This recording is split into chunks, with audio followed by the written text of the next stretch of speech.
चला तर आज सुनबाईच्या हातची आपण पहिली रसोई ती बनवत आहे इथे शिरा आल्यावर तू ते नंतर लागत हो. आता मी ड्रायफ्रुट्स रोस्ट करायले. छान मराठी ऍक्च्युली ती बेळगावची मराठी आहे, तशा प्रकारे तिथे बोलली जाते म्हणून ती अशा आहे.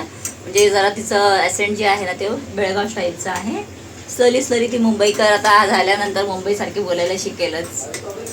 ऑलरेडी मुंबईकर झाली आहे ती आणि शिकेल. आता मी झाल्यानंतर तुम्हाला दाखवते कशा प्रकारे तिने बनवलेलं आहे. सुनबाईची पहिली रसोई म्हटल्यानंतर काहीतरी गोड पदार्थ खायला हवा, यासाठी आता पूजेसाठी लागणार आहे थोडासा शिरा.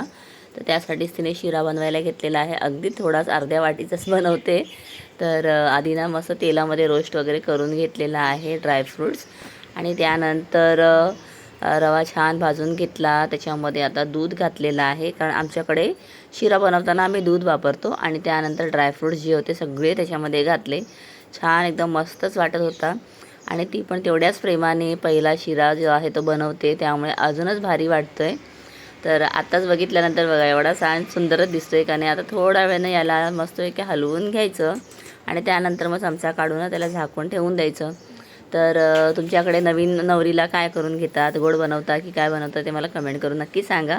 आणि आमच्या सुनबाईची पहिली रसोई तुम्हाला बघून कशी वाटते ते पण कमेंट करून सांगा. आणि आरतीने ना छानच एकदम मस्त शिरा बनवलेला आहे हा पा. आणि आता हा ना छानपैकी त्याच्यावरती केसर घातलं थोडंसं, आणि आता ह्याला मस्त सर्व करायचं, म्हणजे पूजेसाठी ठेवायचं आहे. तर आता नवरोबाचे लाड बघा, पहिली रसोई आहे तर त्याने छान छान बायकोचे फोटो काढून घेतलेले आहेत.